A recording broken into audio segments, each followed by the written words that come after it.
As a guy that makes a video game variety show on the internet, I'm all but required to have that one game that I absolutely despise. Fortunately, I don't play that many bad games, so it's difficult for me to identify my mortal enemy game. In fact, I'm not sure I've ever played a bad game. Sure, there are games that I don't particularly like, but that doesn't make them bad. For example, I recently played through Uncharted Drake's Fortune, and it wasn't for me. I found the gunplay to be pretty shallow, the story to be a little undercooked, and the gameplay loop of shoot, walk forward and do sick parkour jumps, watch a cutscene, maybe stumble across a treasure, then start shooting again didn't grip me. I finished it, but I can't see myself going back anytime soon, and I definitely couldn't grind out every PlayStation trophy. I can understand how someone could enjoy it though. What I can't understand is how someone could enjoy playing the game I'll be talking about today. Someone getting an ounce of enjoyment, real enjoyment, not so bad it's good enjoyment, out of this game is completely nonsensical.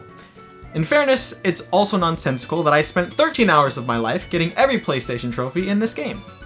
I swore I have other hobbies. Ben 10 Power Trip is a 2020 open world game retailing for $29.99 USD that allows you, yes, you, to take control of the titular 10-year-old hero Ben Tennyson and his platoon of alien transformations, all powered by the Omnitrix watch on his wrist. The game is based on the Cartoon Network cartoon Ben 10, which premiered in 2005 and wrapped up its classic continuity in 2014, before being rebooted in 2016. That second series apparently wrapped in 2021, but I wouldn't know that if I hadn't read it on Wikipedia. Huh.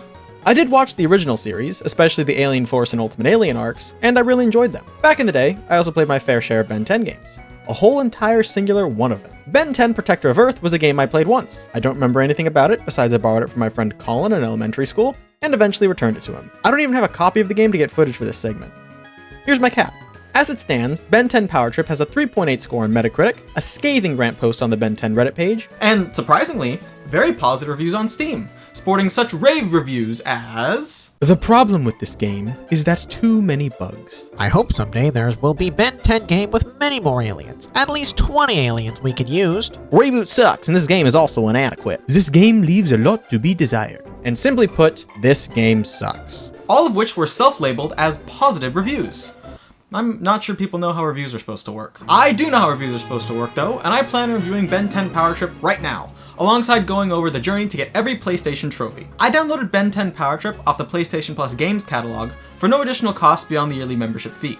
I fully acknowledge Ben 10 Power Trip is a children's game. In fact, it's one of the reasons I was drawn to it. I figured a children's game would have fairly easy to get trophies, and that I could grind out the Platinum trophy, the one that requires every other trophy to get, in about a weekend or so. By being directed towards a younger audience, I figured Ben 10 Power Trip would have some fairly easy to get story milestone trophies, as well as some simple challenge trophies mixed in. What I figured out after my first bit of playtime was that nothing in that game is easy, and everything is a challenge. I'll go over my time with the game chronologically, mixing in my commentary on the flawed gameplay and story with insight on achieving every trophy. Yes, I got every one. By some miracle, I pushed through and made it happen. You know what? I'm proud of myself.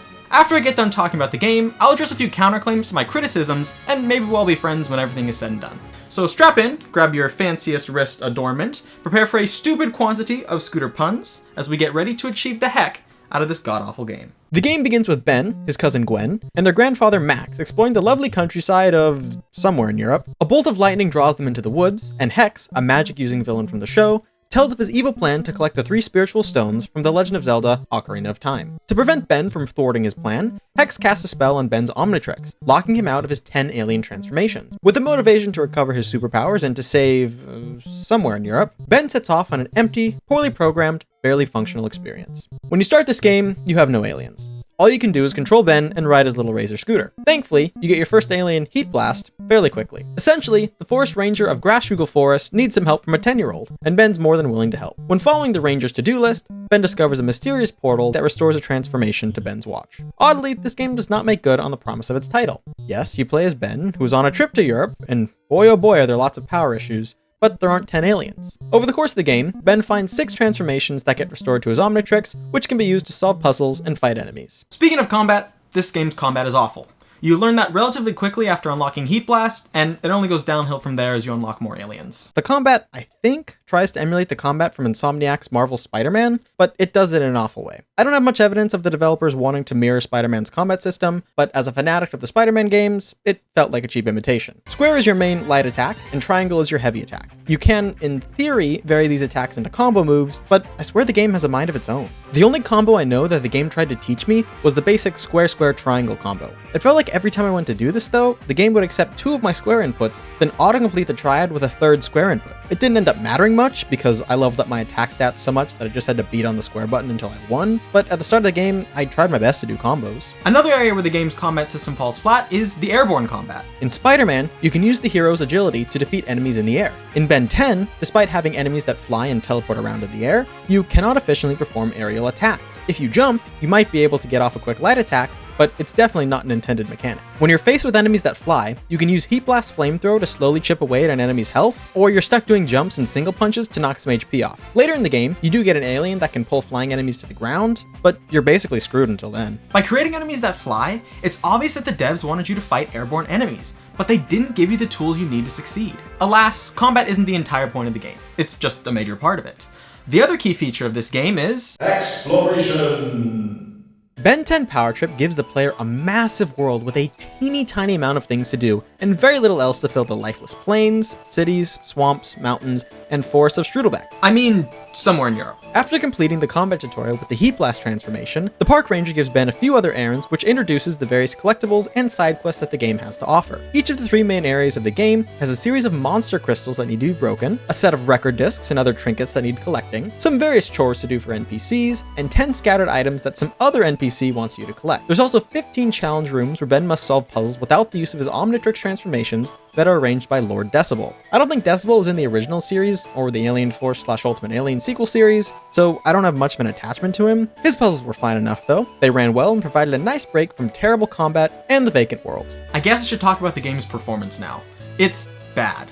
Like, really bad. Like riding your scooter through the barren plains of the world when you're suddenly halted because the game needs to load bad. Like burning some dead corn crops for a side quest and the game freezes for 30 seconds to catch up to the task it told you to do bad. Like running through rings and having the game grind to a stop, even though you're literally just moving in a straight line. It's bad. After finishing the ranger's tasks, he'll direct you to go to the village of Grashugel, which is a little ways away. On the way from the forest ranger station to the village, the game will freeze to load something a handful of times. This is a constant thing you'll have to deal with when playing the game. No matter what you're doing, where you're going, or how long you've had the game running for, you'll be battling bland, reskinned enemies and stuttering. When you finally make it to the village, you'll be doing more errands and exploring the world. I honestly didn't have any investment in the story of this game, so I don't know exactly why we're doing the things we do. All I know is the Spear Guy really wants the local lumberjack contest to go smoothly, Ben's willing to help, and this tree is floating. My focus when playing this game was gathering coins in order to buy the 3 treasure maps per area, which highlight all the hidden items in Decibel concerts, allowing you to easily 100% each zone. In order to get all the trophies, you have to 100% all 3 areas. As such, I sped through the main quest since you just had to spam the text boxes and go wherever the subsequent quest marker is. The optional side quests were much more difficult as they didn't have markers. The 2 for the village were to burn 10 wasp nests and to collect and deliver 10 golden monkey heads to someone named Vince Venture. The wasp nest quest took me a little while, but that's just because I wasn't able to find the 10th one. On the other hand, the golden monkey quest was both incredibly easy and technically impossible. There's a really useful exploit where by collecting 1 monkey head, fast traveling away from the village, then fast traveling back, you can respawn the same collectible. As such, you can get all 10 monkey heads without actually needing to look for them all. That was a fun little discovery. A not so fun discovery was that I don't think Vince Venture is actually in the video game. The quest tracker tells you to deliver the items to Vince, but I never encountered an NPC with that name. Instead, you turn the items into an old man named Jorge Perez. How did they mess that up? I think the small inconsistencies like that just show a lack of care put into the game. It's possible to set your sights too high and make a game that accidentally has barren landscapes or simplistic quests or performance issues, but I find it much harder to believe that you mess up a character's name if you're really dedicated to your end product. The it's probably fine mentality that I suspect the devs had carries through to the arena combat challenge as well. Oh boy, the arena combat challenge. You're not required to do these challenges, Yes, there are multiple. but I thought you had to do them for the PlayStation trophy. Now, I consider myself a moderately good gamer. I wouldn't win many 1v1s, but I can hold my own in most games. I beat the Modern Warfare 2 campaign on its highest difficulty, I could probably beat Elden Ring, I don't know, and I've completed the Super Mario Sunshine Pachinko level. I couldn't, however, beat the Ben 10 Power Trip Arena Combat Challenge without power leveling. And it wasn't even my fault, alright? This game straight up cheats, it's broken. You're warped into the small arena where you must beat 10 waves of increasingly difficult enemies. If you lose a level, you're demoted to the previous wave. The difficulty isn't in the concept, not in the slightest. Instead, the difficulty comes from every element of the game fighting against you. In addition to handling a small onslaught of enemies, you also have to battle against the game's lack of an aerial combat system. Its janky lock-on mechanic, which picks an enemy at random and directs all your attacks toward it, whether or not it's attacking you, and its abysmal spawning mechanics and level geometry. I died a lot on this challenge when I first attempted it. I spent maybe half an hour throwing myself at it, but I eventually gave up. Right after completing the first area, We'll get to that later. I came back, since I'd leveled up my HP and damage quite a bit. I was able to get to the later stages, wave 8 or so, but that's when the challenge entirely became unfair. You see, one enemy type resembles the Omnidroid from Pixar's The Incredibles, and they're not particularly easy to defeat. You're supposed to climb up to the top of their body and attack this glowing red orb, but you can also whittle away at their HP by attacking their legs. In fact, that might be a safer option since they literally can't damage you when you're underneath them, unless you fail to press the circle dodge button in the same millennium as their attacks. The dodge window is incredibly forgiving. What's not forgiving is the game's overuse of these enemies in such a small area. Seriously, in the latter waves, you'll get multiple of these things spawning in, and the floating island you're on can barely fit one of them, especially when combined with a couple dozen smaller enemies. It gets way too crowded. Don't worry though, the game has a solution for this too. You see, if the game can't fit two Omnidroids in the same platform, it just won't. One will be placed in the sky on some invisible terrain that you cannot access. You'll be safe from the enemy's attacks, but it'll also be near impossible to hit. I had to climb up on one of the random stone pillars in the arena and use another alien's rock throw ability to slowly whittle away at its HP. After like 7 minutes of chucking boulders, I finally defeated it and moved on to wave 9. Where I subsequently lost and decided to go to sleep instead of playing this god-awful game anymore.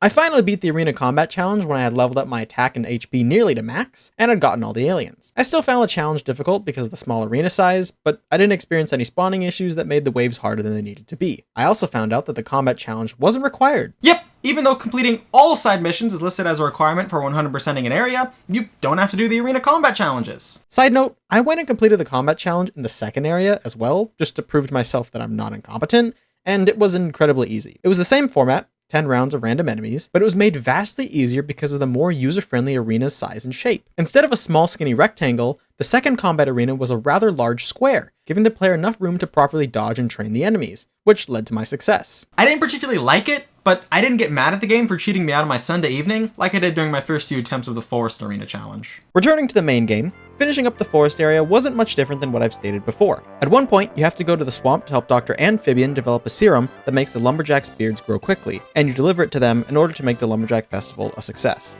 Somewhere in the timeline, you also go to the farm surrounding the village and hop through another portal in order to unlock Forearms, Ben's second of 6 transformations. As you'll learn, you unlock 2 per area. He's the one that can throw rocks, and I originally thought he was stronger than Heat Blast, but as I kept playing, I wasn't sure that that was the case. I think every alien has the same base damage per attack, which is controlled by Ben's damage stat. The forest area concludes with Hex appearing in front of this random big tree with the first stone, and it's revealed that Amphibian was working for him. After a brief and fairly uneventful boss fight, Ben is finished with the forest and must progress to Area 2. My original plan was to complete each area 100% and then move on to the next one. For better or for worse, some aliens from the remaining areas are required to gather all the collectibles from the forest, so I couldn't complete each area one at a time. You have to backtrack once you unlock new powers. I can see this being a fun mechanic for some people to enjoy, but I'm not really one for open world games to begin with, and I'd much rather finish what I started before moving on to something new. This isn't the fault of this particular game though, so I won't talk about it much more. Logically, Area 2 should be the mountain. You have to pass right by the mountain to enter the city, and it's the perfect area to solve problems using Heat Blast's fire abilities. Apparently the mountain is meant to be the third area of the game, but I guess you can complete them in any order. I only know this because I went to the mountain second, and besides the trophy for completing the area being labeled as the third act, I didn't notice anything off. Overall, the mountain is just more of the same content. I found the area went by relatively quickly, which I appreciated, but maybe it's because I did most of the area through remote play on my PlayStation Portal from my girlfriend's apartment. Epic mid-video flex on y'all. To quickly go over the story, Ben's still helping people, but now it's cold. When you first arrive to the snow resort, you'll get an overview of the ski resort, including its staple hotel, which looks way too much like the Overlook Hotel from The Shining to be in a kid's game. Ben's first task is to help out the ski legend's son, who's trapped at the top of the mountain because the ski lift is broken. After doing so, Ben meets a psychic and does a handful of extra tasks, including breaking into the hotel to chase down Hex, who apparently needs to stay at a hotel. Oh, and they gave him room 237.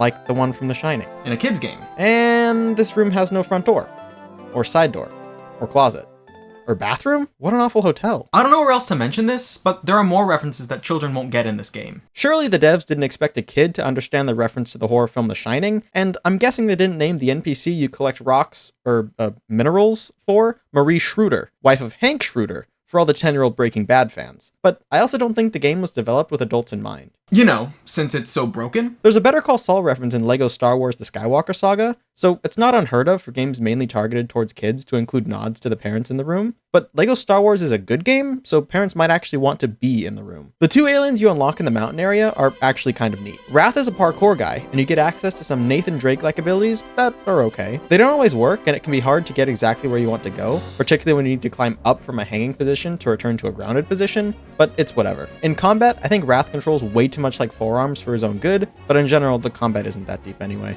Later in the area, you unlock Diamond Head, who, again, has a really cool mobility skill.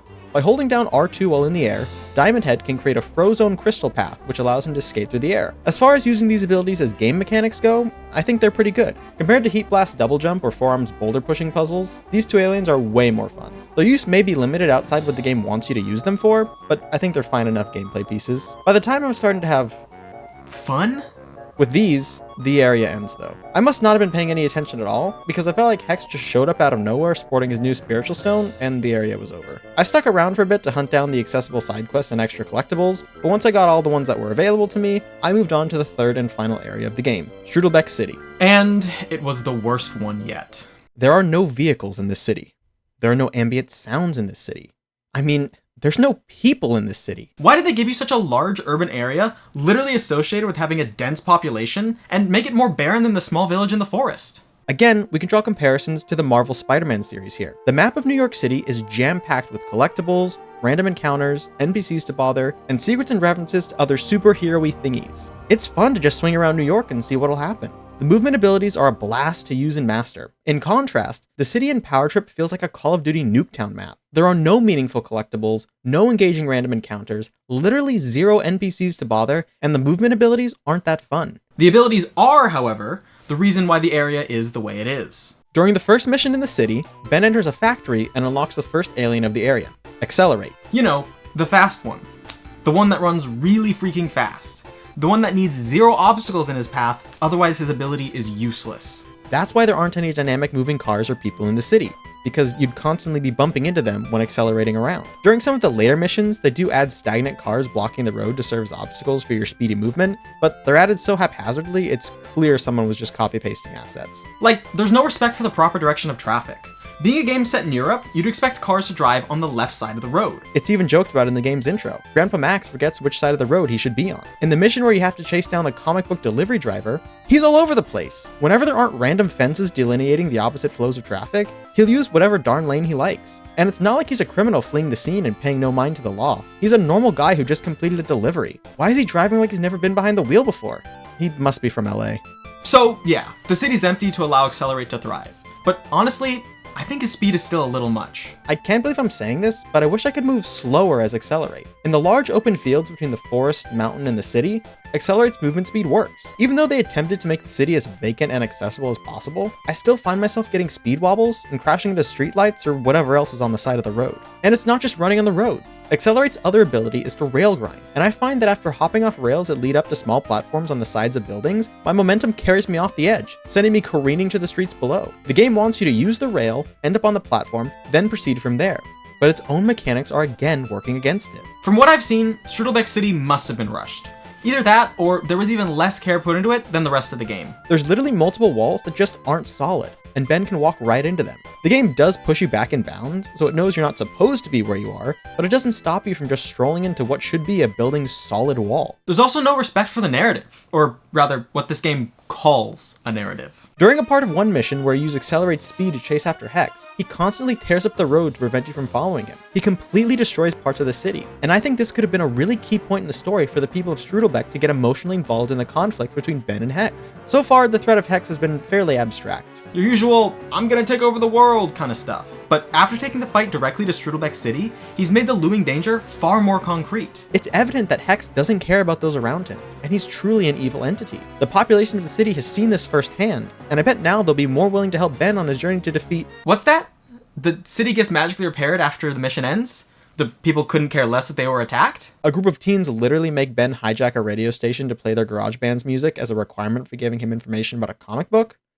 Oh. Yeah, nothing matters in this game. That Hex mission leads you into getting the final alien of the game though, and that's Shock Rock. I don't remember Shockrock from my time watching Ben 10, but maybe I'm forgetting. His ability is to grapple onto electric lanterns, which is fairly fun. You can combat through the air pretty efficiently, and it's a neat method of movement. It still just makes me want to play Spider-Man though. In combat, Shockrock is probably my favorite alien to use. His heavy attack can strike multiple enemies multiple times, which was super useful in the arena challenges. And he also has a stun ability, although it only goes off randomly. At this point in the game, there's really no point switching aliens for combat though, since my damage stat is maxed and my aliens all do enough damage. So I just kept using whichever alien I was already transformed into once a battle started. After getting Shockrock, I proceeded to go back to the forest and mountain areas to complete them 100% and get the respective trophies for doing so. I wish I had something to say about this endeavor, but it was more of just the same game. More collecting random trinkets, more random enemy fights to save lifeless NPCs, and more random loading as I run from map marker to map marker. Speaking of map markers, I also bought all the maps for the city and began collecting the collectibles for the area. I was able to get the trophy for beating all the decibel areas, but the all trinkets trophy and the one for finding all the records were slightly more difficult because they weren't all marked on the map. Despite the maps claiming they show every item location in an area, I still had to scavenge for a few things on my own. I'd say the shop gal scammed me, but I'm too thankful that my spending is limited to in-game currency and that I didn't pay for Power Trip that I'll take what I can get and move on. After running around helping out a news reporter for a handful of missions, it's time to fight the City Spring, which I guess is what the final boss of each area is called. It's over before I even knew it. Once you complete the City Spring and get the trophy for it, you're able to head off to the castle to beat the game. I took this time to complete the remaining trophies so that once I finished the game, I'd never had to look back. In order to do this, I had to run some more errands, which, shockingly, weren't very fun. In my opinion, the game vastly over-relies on long, drawn-out tasks to pad the playtime. In the forest, you have to collect monkey heads. I was able to cheese that one, but I couldn't cheese the ones in the mountain and the city. The mountain had gems, which I found easily enough during my travels, but the city and its hot dogs were much more difficult. Because of the vertical nature of the city's environments, it's a lot harder to stumble across the hot dogs. I basically had to retrace my steps and climb every climbable building in order to find the collectibles. Seriously, how did a hot dog get all the way up here? While exploring the city, I also found the last remaining record disc that I needed in order to complete the records trophy and to progress towards the 100% city trophy. Like the final trinket, which unlocked its 100% trophy, there was no map marker for the final record, despite me literally purchasing every treasure map in the game. It's really dumb that they don't show up on the map, and I can't help but think this was an oversight on the developer's part. That, or they felt like being cruel to the children that they designed this game for. What other incentive would they have to not make good on the promise that the treasure map items provide? Some of the trophies in this game were broken, but thankfully they were broken in my favor. The trophy related to saving every NPC surrounded by enemies bugged, and I got that reward early. I have no clue how I would have found every random one-off character in the world, so I'm thankful I didn't need to spend time combing the empty desert that is somewhere in Europe. Similarly, the King of the Scoots trophy is supposed to be given only after you beat each area's scooter challenge, but I received it after completing the mountain challenge twice and the city challenge once. I wonder if it's just counting how many times you do the minigames, and the devs just assumed you do each area's minigame once and once only. Scootering is really boring, so again, this was a welcomed advantage. The music during the challenge is really bland, although I guess I should be glad there's music at all, since the hex chases and most of the game are dead silent. The last trophy I had to get in this game was the one associated with maxing out my luck stat. I did the math, and I needed to collect enough coins to purchase 12 total upgrades from the various shops around the game's zones. Collectively, that was over 24,000 coins, and I was not looking forward to grinding those out. Thankfully, the luck stat increases the amount of loot you get per monster, so in theory, my efforts would result in exponentially easier grind sessions, assuming I got all my loot from monsters. The mountain area combat challenge actually proved to be a really good place to grind these coins out. Using Shockrock in the wide open space allowed me to defeat wave after wave super swiftly. There was no beating around the bush though. I had to put my head down and repeatedly fight monster after monster. I didn't have a good time, but it wasn't the worst. Going into a children's game with the goal of collecting all the trophies, I expected to have to do stuff like this. I just put on some Germa videos and shut my brain off for a Sunday afternoon, and I got all the upgrades I needed. Getting this reward left me with 3 trophies to obtain. One for finding something called the Omni Guard, one for beating the game, and one for getting all the other trophies. That last one, of course, was the Platinum Trophy. The thing motivating me on this buggy, broken mess of a game adventure. It was within my grasp, and I was ready to reach out and take it. Unfortunately, the game had one more challenge left for me. I figured the Omniguard was the name of the final boss, but instead it was an item Ben needed to get to prevent Hex from scrambling his Omnitrix's aliens again. Gwen makes you go back to the campsite from the beginning of the game, just to make you run to Amphibian's house, just to then make you run to some random circle of stones, where you enter the void and do a series of 3 challenges. In each challenge, you're restricted to just 2 aliens. The first challenge I did combined Accelerate and Wrath, the second one used Forearms and Shockrock, and the last one combined Heat Blast and Diamond Head. I think it was a cool concept to pair up the aliens in unique ways that you might not have seen throughout the game so far, but the issue is that the aliens are just too much of one-trick ponies for the challenges to be anything interesting.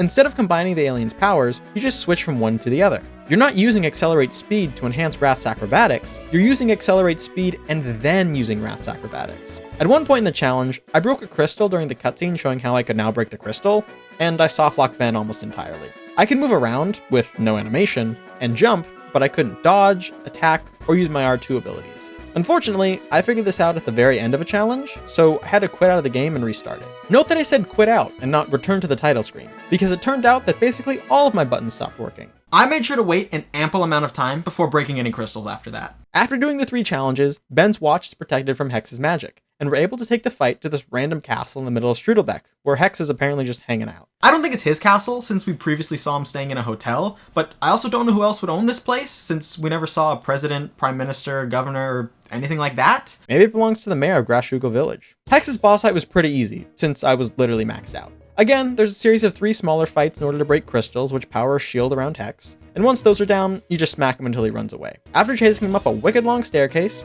you smack him again, and the game is over. Platinum trophy obtained, and the shackles of this terribly made game are removed. The credits roll to very little fanfare, and you're invited to continue exploring the open world by Gwen and Grandpa Max. Instead of doing that, I quickly closed and uninstalled the game in order to permanently free myself from ever glancing upon it again. Consider this my classic destroying the awful game bit that's been done 1,000 times in videos like these. Overall, Ben 10 Power Trip is not a good game. I didn't wholly hate my time with it, but whatever joy I had was not intended by the game or its developers. Me laughing while at my girlfriend's house because Ben hit the T-pose mid-cutscene wasn't what the developers had in mind when making this game. Seeing the game stutter, softlock, or struggle to properly place an enemy in the world brought me a laugh or two because I knew I'd be able to write the script and share it in due time. I think this is where a lot of people fall short in their assessment of the game. Looking at the Steam reviews again, you see a lot of, this game is meant for kids, so it's okay that it's not perfect. And I think that is a very flawed mindset. Imagine you bought a basketball. It's a great ball. You found it at the store for a decent price, and you decided to pick it up. When you inflated it though, you notice that one part of the ball is perfectly flat. So it looks like this instead of being a perfect sphere. If you bounce it and it lands on that flat spot, it doesn't come back up. It'll stay on the pavement. Trying to play a game of basketball using this ball is definitely possible, but there will undoubtedly be times when you hit that flat spot, and the action is stopped instantly. Would you be willing to pass that ball off to a kid? Would that be fun for them? Or would they get frustrated just like you did? For some reason, people hold video games to a separate standard than other items. Just because it's a kid's game doesn't mean it's okay for the game to be poorly made. Just like how a child doesn't deserve a crayon that doesn't draw in color, a toy with no batteries, or a basketball with a flat spot. There's no reason a child should have to put up with a broken, buggy, empty-worlded video game. And to emphasize that point just a little more, look at all the kids games that are good. Good enough for adults to want to play as well. LEGO Star Wars is the first game that comes to mind, with a sense of humor fit for a kid, but with gameplay engaging to all ages. SpongeBob SquarePants Battle for Bikini Bottom is a great collectathon-style game that obviously was based on a children's cartoon. It has multiple large levels with collectibles to find, multiple characters to play as, and cutscenes that could get a chuckle out of any fan of the show, young or old. To look at a game marketed to what could be the youngest audience possible, humongous entertainment games like Putt Putt or Spy Fox are witty, colorful, responsive, and captivating point-and-click adventure games that were made with care, attention to detail, and respect for the players. Those examples are just a few of the many, many high-quality and fun games aimed at a younger audience. Ultimately, I don't know the circumstances behind Ben 10 Power Trip's development, so I can't definitively say why it was released in its current state. Going in with the goal of getting the Platinum Trophy seemed easy at first, but it ended up being a challenge because of the lack of quality and care put into the game. I was successful in the end, but I definitely had to find my own enjoyment in it. It's playable, I can say that much. You can get from start to finish and not encounter any bugs that'll break the game, but the bugs will certainly try. I don't recommend this game, but I also can't say it's the worst game I've played. That's too loaded of a title. It's a bad game, it was far too ambitious and sold to consumers in an unpolished state, but it won't make you violently ill to play. Or maybe it will, I don't know. I'd talk more about Power Trip, but I just got this alert on my phone that says some goth guy pulled out 4 ring pops at a Panic at the Disco concert, and I guess it's up to me to stop him. Apparently this watch is the real Omnitrix, and since I was one of the 0.5% of players to earn all trophies in Power Trip, it makes me qualified enough to save the world. So, it's hero time, I suppose. I don't know what any of these aliens do though.